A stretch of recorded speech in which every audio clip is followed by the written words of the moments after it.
Good evening friends. आज जो हमारा टॉपिक है वो टॉप 20 एमसीक्यू है ऑन आरआर पॉलिसी। झारखंड का जो रिहेबिलिटेशन और रिसेटलमेंट पॉलिसी 2008 हमने पढ़ा था, या झारखंड का पुनर्वास और पुनर्स्थापन नीति 2008। ठीक है, इसमें हम लोग 20 जो अच्छे टाइप के क्वेश्चन जो वो देखेंगे। बाकी आप उसको हमेशा पढ़ते रहिए, ठीक है, कोई भी नीति जो है। ठीक है, चलिए आइए आगे बढ़ते हैं। अब वीडियो थोड़ा सा शॉर्ट ही रखूंगा मैं, ठीक है। देखिए, सबसे पहले कुछ चीज़ें हैं। 9 चैप्टर है इस जो पॉलिसी है, ठीक है। आया था 25 जुलाई 2008 को। 9 चैप्टर्स हैं, ठीक है। पहला चैप्टर है आपका प्रियम्बल है, दूसरा ऑब्जेक्टिव है, तीसरा डेफिनेशन है, चौथा आपका जो है वो एसआईए ईआईए पे है, ठीक है। फिर पांचवा है अपॉइंटमेंट है, फिर छठा जो है आरआर प्लान पे है, फिर सातवां जो है वो रिसेटलमेंट और जो रिहेबिलिटेशन बेनिफिट या पैकेज जिसको बोलते हैं अफेक्टेड फैमिली को, वो है। फिर आपका आठवां जो है जो ग्रीवेंस रिड्रेशन मैकेनिज्म है, और नौवां सबसे लास्ट जो है वो आपका मॉनिटरिंग मैकेनिज्म पे है, ठीक है, निगरानी तंत्र। ठीक है, इस तरह से 8 है। चलिए आप थोड़ा सा देखते हैं कि क्या क्या ऑब्जेक्टिव हम लाए हैं आपके लिए। आप इसको पॉज कर करके एक एक करके अपना बनाइएगा, ठीक है। चलिए,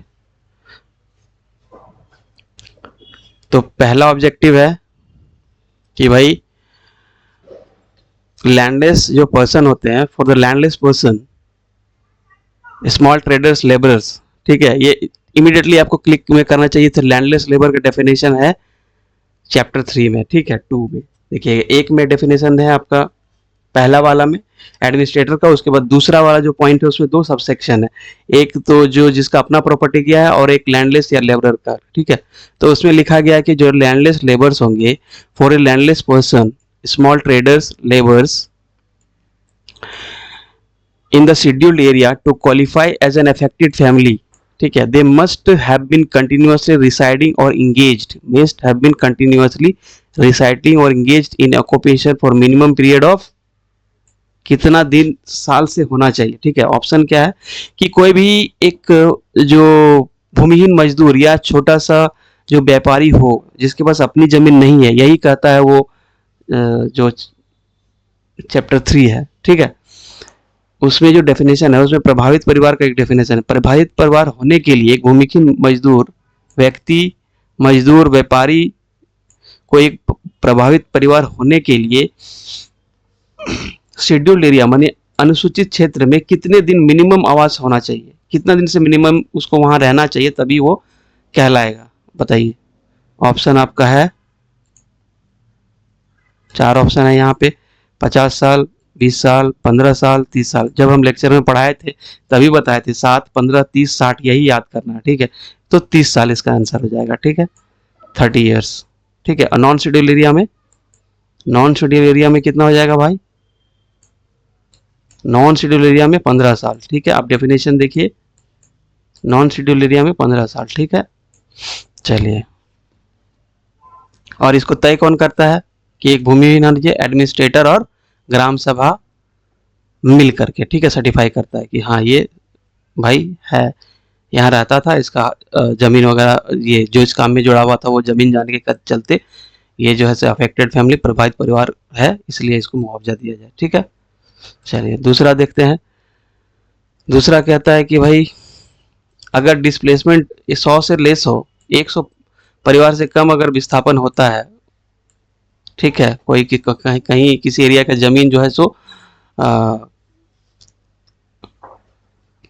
किसी प्रोजेक्ट के लिए लिया जाता है, तो और अगर 100 से कम परिवार उसमें शामिल है जो विस्थापित होने वाले हैं, ठीक है, तो बताइए कि, और ये कहाँ पर दिया है चैप्टर 5 में, तो बताइए कि उसका जो अधिकारी होगा वो कौन जिम्मेदार होगा उसका रिसेटलमेंट रिहेबिलिटेशन के लिए एज पर चैप्टर 5?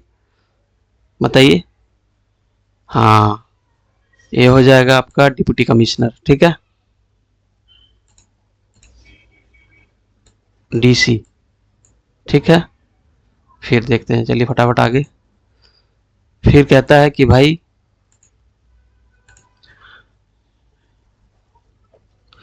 क्या कहता है, what is the timeline for commissioner for R and R rehabilitation and resettlement to declare an area as resettlement area after government publishes the final details of the survey। कितना दिन के अंदर जो है जो कमिश्नर आपका उस एरिया को रिसेटलमेंट एरिया डिक्लेयर करेगा, बताइए कितने दिन में?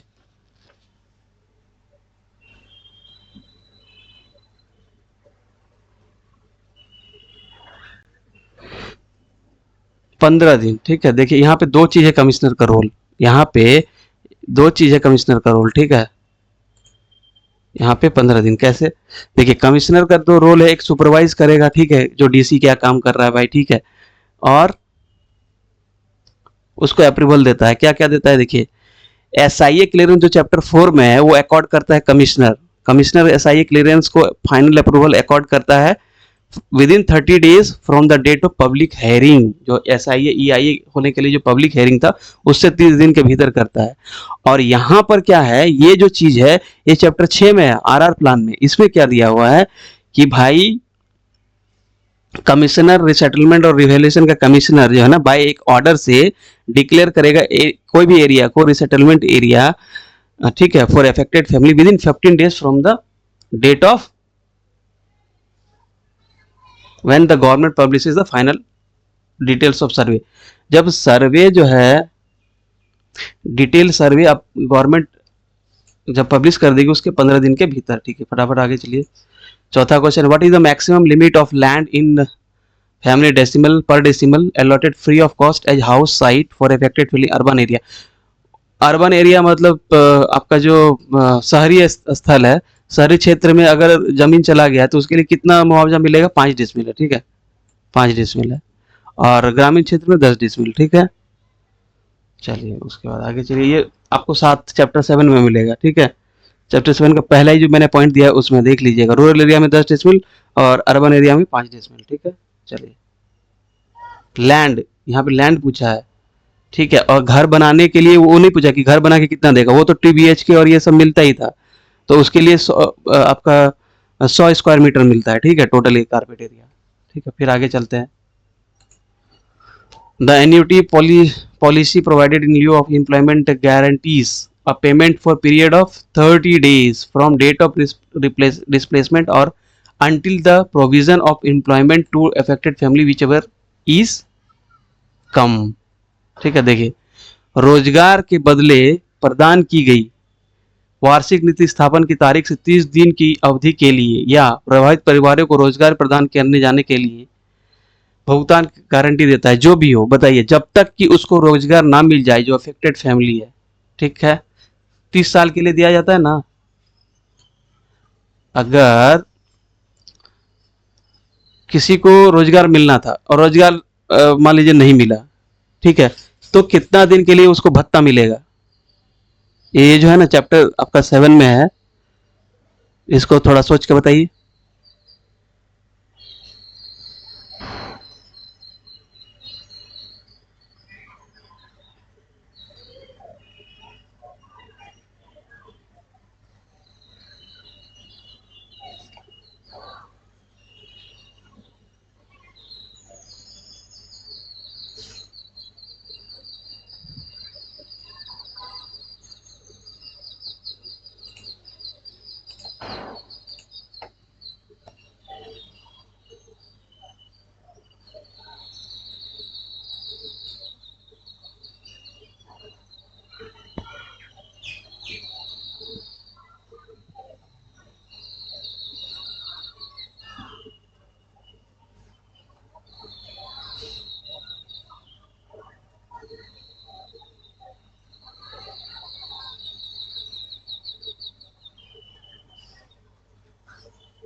जो भी इसमें से कम हो, ठीक है।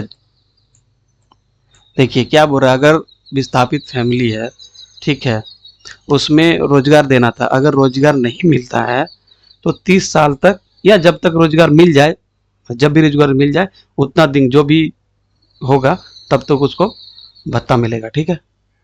उसके बाद देखिए जो सोशल इम्पैक्ट असेसमेंट है, ये जो एसआईए क्लियरेंस है, the SIA clearance must be accorded by commissioner for RNR within a minimum period of 30 days from the date of which event. मैंने जो आरआर पॉलिसी है चैप्टर 4 देख लीजिए आप, चैप्टर 4 में दिया हुआ है कि जब जो कमिश्नर अकॉर्ड करेगा परमिशन, ठीक है, 30 दिन के अंदर एसआईए क्लियरेंस को अकॉर्ड करेगा कमिश्नर 30 दिन के अंदर, लेकिन वो कब से 30 दिन के अंदर, from the date of public hearing, ठीक है, चैप्टर 4 में। फिर चलिए अगर यहाँ पे एसटी एससी ओबीसी, ठीक है, अफेक्टेड फैमिली, अगर सेम डिस्ट्रिक्ट में उनको रिसेटेड नहीं किया जाता है तो क्या होगा भाई? देखिए जिले के बाहर पुनर्स्थापित अनुसूचित जनजाति जाति ओबीसी प्रभावित परिवार 25% अधिक लाभ प्राप्त करने का हकदार है, ठीक है।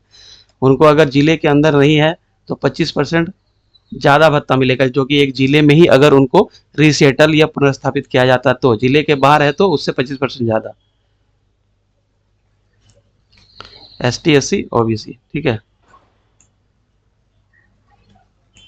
इसमें क्वेश्चन का विच की group in not explicitly listed in the received listed to receive the enhanced benefit in this policy text provided। आप जो हमारा जो पॉलिसी है उसमें से किस परिवार को का उल्लेख नहीं है इस प्रोविजन में कि भाई आप बाहर अगर आपको सेटल किया जाता है तो 25% मिलेगा, वो सिर्फ एसटी एससी ओबीसी को मिलेगा, सामान्य परिवार को नहीं मिलेगा। यहाँ पूछा है कि which group is not explicitly listed, मतलब कौन सा ऐसा समूह है जिसको इस कैटेगरी में नहीं रखा गया है, तो जनरल, ठीक है। If an affected family does not want the house constructed by inquiring body, what is the cash amount provided in lieu of the house to a non BPL family. अगर non BPL family है भाई तो उसको, अगर non BPL family है तो उसको कितना बेनिफिट मिलेगा, बीपीएल फैमिली को कितना मिलेगा ये बताइए पहले। बीपीएल फैमिली को 2 लाख मिलेगा, नॉन बीपीएल को 3 लाख, ठीक है, चैप्टर 7।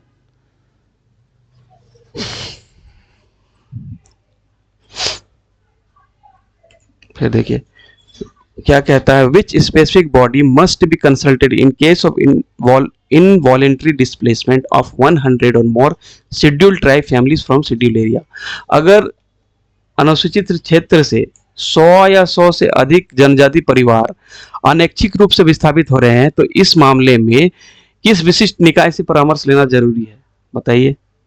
कमिश्नर से लेना पड़ेगा या आपका state level council on RNR लेना पड़ेगा ये बताइए, या ट्राइबल एडवाइजरी काउंसिल लेना पड़ेगा या ग्राम सभा, तो ये हो जाएगा ट्राइबल एडवाइजरी काउंसिल, ठीक है। फटाफट चलते हैं दूसरा question. The social impact assessment report is required to be completed within 30 days. Simultaneously, the SIA study must be carried out along with which other assessment study.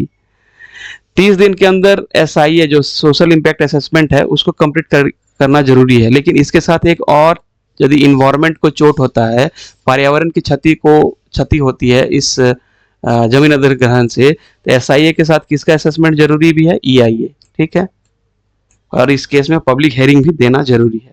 फिर पब्लिक हेयरिंग होने के बाद जो है 30 दिन के अंदर जो कमिश्नर है वो अकॉर्ड करते हैं इसको, ठीक है। तो चलिए आइए इसका आंसर हो जाएगा, ठीक है। फिर चलिए the total number of people historically displaced due to all development project in Jharkhand is mentioned at 65.5 lakhs, ठीक है। What is the maximum number of people specifically displaced due to mining. सब लगभग अभी तक कहा गया है कि इन अभी तक लगभग 65.5 लाख लोग विभिन्न विकास परियोजनाओं के चलते विस्थापित हुए हैं, लेकिन खनन में सबसे ज्यादा हुए तो कितने हुए हैं भाई, 25.5 लाख, ठीक है, याद रख लीजिएगा।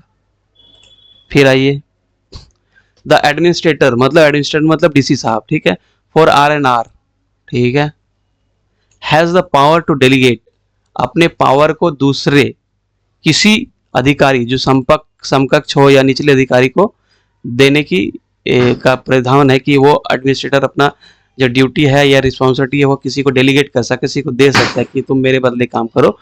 वो अंचल अधिकारी या इक्विवेलेंट होना चाहिए, ठीक है, उससे नीचे का अधिकारी को वो डेलीगेट नहीं कर सकते पावर, ठीक है। तो यह प्रतियोजन शक्ति किस अध्याय में उल्लिखित है? तो बताइए, चैप्टर 3 में है, चैप्टर 6 में है, आरआर प्लान में है, या सोशल इम्पैक्ट असेसमेंट 4 में है, या 5 में है, किस में है बताइए? ये है चैप्टर 5 में, ठीक है, कि डीसी अपना पावर जो है एडमिनिस्ट्रेटर मतलब डीसी अपना पावर डेलीगेट कर सकता है अपने समकक्ष या मतलब किस अधिकारी को, वो अधिकारी वैसा अधिकारी जो अंचल अधिकारी है उसके समकक्ष होना चाहिए, उससे नीचे के अधिकारी को क्लर्क पियून को नहीं दे सकता।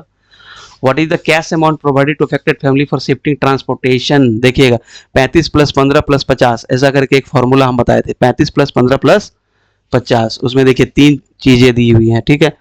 35,000 रुपया मिलेगा कंस्ट्रक्शन ऑफ कैटल शेड, 35,000 मिलेगा कंस्ट्रक्शन ऑफ कैटल शेड, 15,000 मिलेगा भाई, 35,000 मिलेगा कैटल शेड के कंस्ट्रक्शन के लिए, 15,000 मिलेगा शिफ्टिंग के लिए, और 50,000 मिलेगा शॉप या गुमटी को फिर से बनाने के लिए। तो यहाँ पे देखिए स्थानांतरण माने ट्रांसपोर्टेशन के लिए कितना बोला है? तो बोला है 15,000। 35,000 कैटल शेड बनाने के लिए, 35,000 कैटल शेड, 50,000 गुमटी या शॉप हुआ है तो उसके लिए, और 15,000 एक दूसरे से दूसरे जगह ले जाने के लिए, ठीक है। चलिए अब हम देखते हैं तेरा 14वां question. The government must publish the final details of RNR in official gazette within 30 days from the which date? ये बढ़िया सब क्वेश्चन है। 30 दिन, ये आपका डेट को सारा क्लियर कर देगा। 30 दिन के अंदर सरकार को जो है सो रिसेटलमेंट एंड जो रिहेबिलिटेशन सर्वे हुआ है उसको ऑफिशियल गैजेट में प्रकाशित करना जरूरी है, 30 दिन के भीतर जरूरी है। कब से 3 दिन तक भाई? जरूरी तो है लेकिन कब से 3 दिन तक करना है वो बताइए। ये आपको कहाँ मिल जाएगा? ये आपको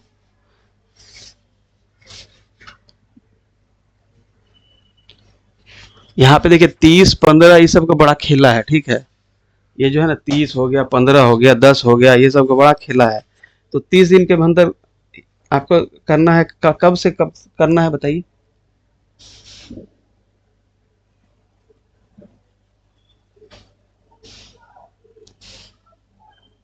date of receipt, from the date of receipt actually क्या होता है कि स्टेट मतलब जो आरआर पॉलिसी है ना वो पब्लिश किया जाएगा, ठीक है, ड्राफ्ट डिटेल्स, ठीक है। उसके बाद उस सर्वे को भेजा जाएगा 15 दिन के भीतर, किसके पास? स्टेट गवर्नमेंट को, और एक कॉपी ग्राम सभा पंचायत को भी।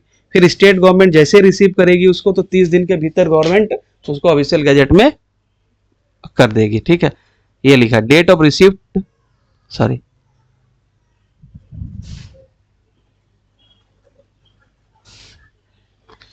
हाँ, ये date of receipt details from the administrator, ठीक है। चलिए उसके बाद देख लेते हैं।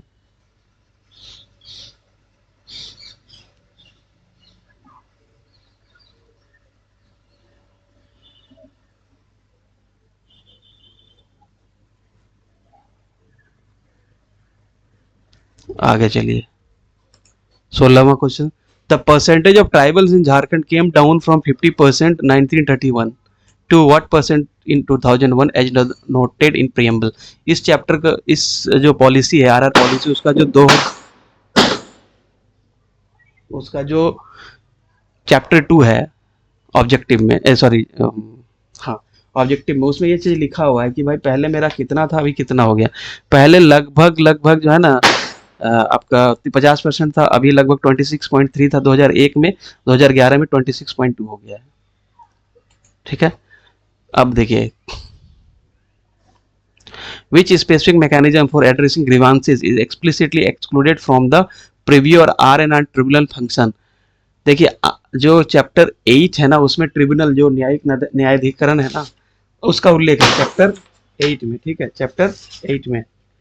तो उसमें ना 3 मेंबर होंगे, उसमें एक चीज हटा दिया गया है कि कौन सा ऐसा चीज है, dispute on R N package, ठीक है, non allotment of house site, ठीक है, dispute related to compensation award for land property acquired, अधिग्रहित भूमि या संपत्ति के लिए मुआवजा पुरस्कार से संबंधित विवाद या रोजगार प्रावधान का गैर क्रियान्वयन। ये कौन से इसमें 4 हैं जिसमें से इसको उल्लेख नहीं किया गया, मतलब ये ट्रिब्यूनल नहीं सुन सकता उसको।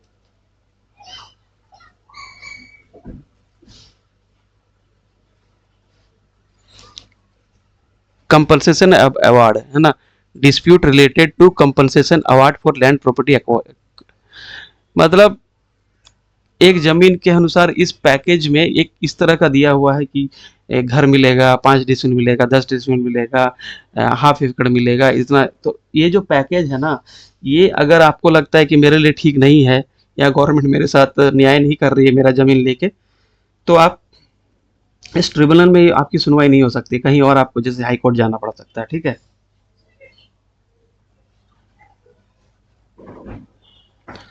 वो फिर चला जाएगा वो लैंड एक्विजिशन एक्ट 1894 2013 वाला जो है, ठीक है। अब आगे चलिए। The RR policy mandates that at least one eligible person per nuclear family shall be provided with। ये आरआर पॉलिसी क्या बोलता है कि एक परिवार में से कम एक व्यक्ति को क्या मिले, क्या मिले, बताइए। आप चैप्टर 7 जाइए, इसमें से चैप्टर 7 खोलिए भाई। पहले जमीन के लिए देखिए, जमीन अगर लूज करता है, जमीन अगर लूज करता है तो उसके लिए तो जमीन मिलेगा ही, 5 डिसमिल 10 डिसमिल 110 और 55 स्क्वायर मीटर, ठीक है, कारपेट एरिया का हाउस 2 BHK, ये सब मिलेगा ही। अगर हाउस नहीं चाहिए तो भाई 3 लाख रुपया मिलेगा, और बीपीएल फैमिली को 2 लाख रुपया मिलेगा, ठीक है, 35,000 आपका कंस्ट्रक्शन के लिए। ये सब तो चलो ठीक है, ठीक है, लेकिन पर बंदा को है ना, एक फैमिली को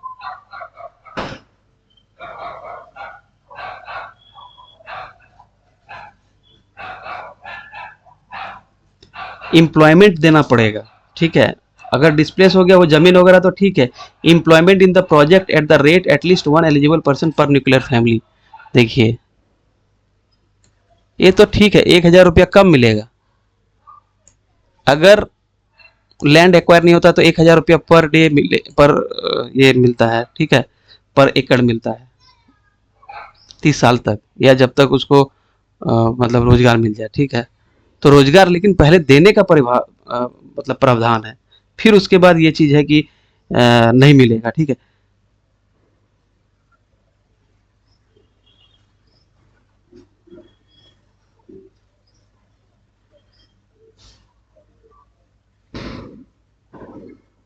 पहले रोजगार देने का है, अगर रोजगार नहीं मिला तब 1,000 रुपया मिलेगा, ठीक है वर्मा। और ये 3 लाख रुपया cash in lieu of house, ये मिलेगा तब जब कोई नॉर्मल फैमिली आपका घर नहीं लेती है, ठीक है। फिर आप 19 नंबर क्वेश्चन चलते हैं। इन case of land acquisition displacement, ठीक है, विस्थापन अधिकार मामले में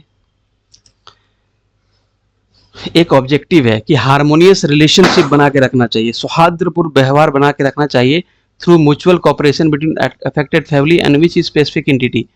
इसका एक ऑब्जेक्टिव ये भी है कि भाई जो जिनका लैंड आप एक्वायर कर रहे हैं और एक एंटिटी के बीच कोऑपरेशन रहना चाहिए, ठीक है, सामंजस्यपूर्ण संबंध या सौहार्दपूर्ण संबंध। कौन सा? एक्वायरिंग बॉडी जो ले रही है, ठीक है, ये ऑब्जेक्टिव में देखिएगा चैप्टर 2 में, ठीक है। उसके बाद देखिए 20वां नंबर, हम लोग 19 number, what is the minimum initial payment first instalment of compensation amount due to must be paid affected family belonging to scheduled tribe and scheduled caste. सब न्यूनतम अमाउंट पहला इंस्टॉलमेंट में कितना आपकी करना चाहिए, ठीक है, एटलीस्ट आधा, कम से कम एटलीस्ट 1/4, एटलीस्ट 1/3, या पूरा एक साथ मिलना चाहिए, नहीं 1/3 मिलना चाहिए, कम से कम आपको 1/3 तो देना ही पड़ेगा, ठीक है। उसके बाद देखिए लास्ट क्वेश्चन है, द 12,000 पर एनम पर एकड़ annuity amount is subject to increase of 500, ठीक है, every how many years to account for inflation. देखिए आप 1,000 दे रहे हैं तो 12,000 रुपया हुआ, ठीक है, अगर एम्प्लॉयमेंट नहीं मिला है तो वो तो हो गया। अगर एम्प्लॉयमेंट जैसे कि पिछला वाला स्लाइड में देखे थे, देखिए यहाँ पे ये ना 1000 रुपया। पहले क्या है कि भाई आप अगर डिस्प्लेस्ड है तो उसमें से एक फैमिली में से एक आदमी को 1000 रुपया आपको देना ही पड़ेगा, ठीक है, पढ़े कर के हिसाब से 30 साल तक देना पड़ेगा, ठीक है, या फिर जब आप एम्प्लॉयमेंट उसको दे दीजिए, ठीक है। लेकिन मान लीजिए 25 साल तक तो 1-1000 देंगे तो महंगाई भी तो बढ़ रही है, तो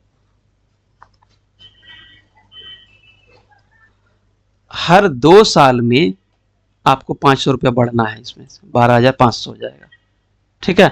5 साल नहीं, 1 साल नहीं, 3 साल नहीं, हर 2 साल में ये 500 रुपया बढ़ना है, ठीक है। तो ये था क्वेश्चन, 20 क्वेश्चन थे। अच्छा लगे तो आप प्लीज़ सब्सक्राइब कीजिए मेरे चैनल को। आई नो मुझे थोड़ी सी बोलने में प्रॉब्लम होती है, but I will try my best to keep your preparation going on, and I will take all related MCQ whenever I will get time. Okay, thank you very much friends, bye, take care.